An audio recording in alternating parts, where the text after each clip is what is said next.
Hello and welcome to the Firearms United Network YouTube channel.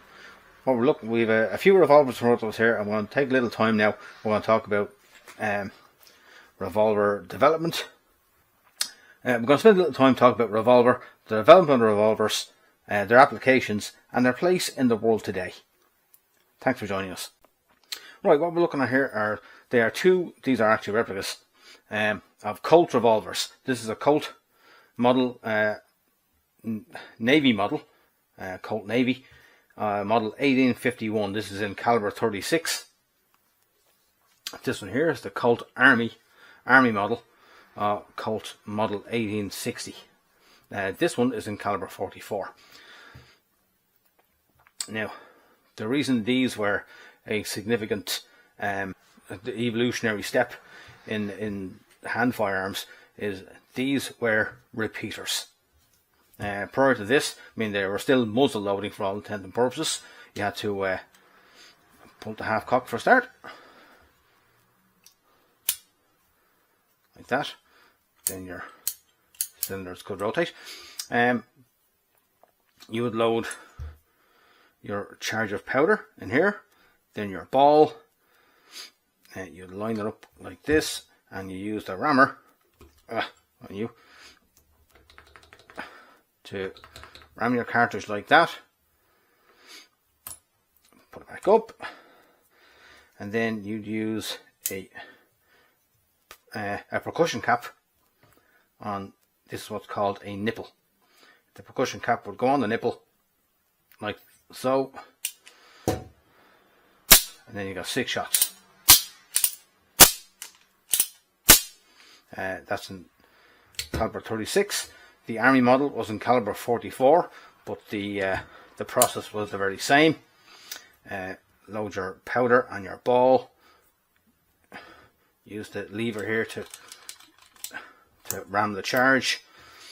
Put a percussion cap on the nipple, and away you go. So you had your 6 shots, which was an improvement by 5 over the previous single shot percussion pistol, and then just reload the whole thing all over again. But again, once you're out, it's a very time consuming process to reload the whole thing. So it stayed the way it was until this thing came along. Yep. A self-contained cartridge. This was the game changer. Right, so we move on to this pattern. This again is another Colt. Now, this is an Italian reproduction. But the difference here was we could load 6 rounds into a chamber like so. Close it up, and then you could fire 6 shots, and much quicker to reload. Just pop out your, just chuck out your empty brass cartridges and load them all up again, and good to go. But again, it's quite a slow process. Now, the next significant breakthrough or milestone, if you like, with the loading revolvers like so, and this is a British Webley and Scott. This one is in caliber 38. You might be, you're probably as familiar with the Mark 4 Webley, or the Mark 6 Webley, I beg your pardon, Mark 6 Webley in caliber 45 or 455. But this was much faster to reload. This, I think Webley pretty much stole this design from Smith & Wesson on their Schofield revolver, which also was a top break revolver. Empty like so, and load in your rounds. This is an airsoft model, so they're not going to be 455, then it's actually 38. Like so. and you're good to go.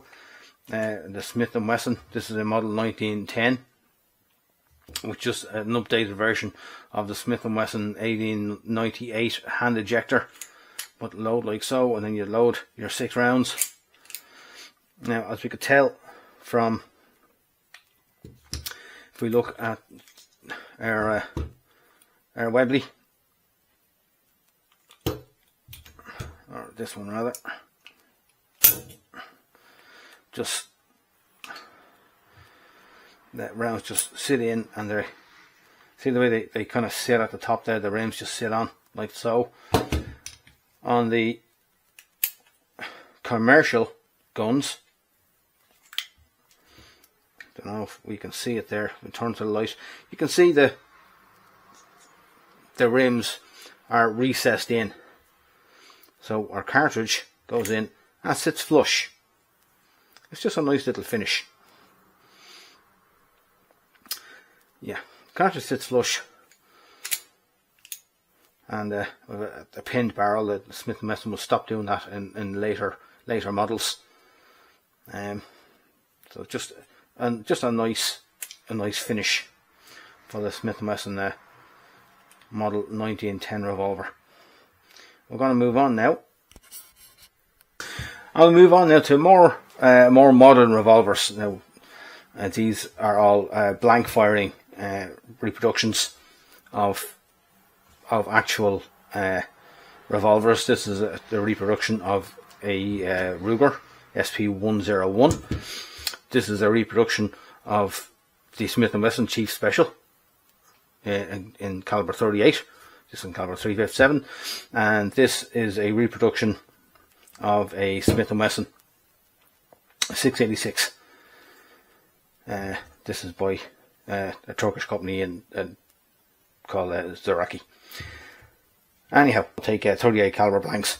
They load and clean and function the very same way as a real revolver. As anybody watching the Firearms United Network channel, our YouTube channel, and the Facebook page are probably well aware by now that since 2009, centerfire handguns were made unavailable or unlicensable in Ireland. So if you want to have not quite the same experience but almost the same experience, the blank firing route is the only route available to you, unless you want to travel somewhere, travel out of the country to shoot. We see again from this one, I don't mind these are all, but you can tell by the indentation in the primer, these are all spent. Good practice to keep spent ones in the chamber so you don't damage the firing pin by firing on an empty chamber. Allude to what I go back to what I alluded to earlier on, beg your pardon, with the recessed chambers. So we see this goes in, sits there, and it sits flush, which is just a nice finish.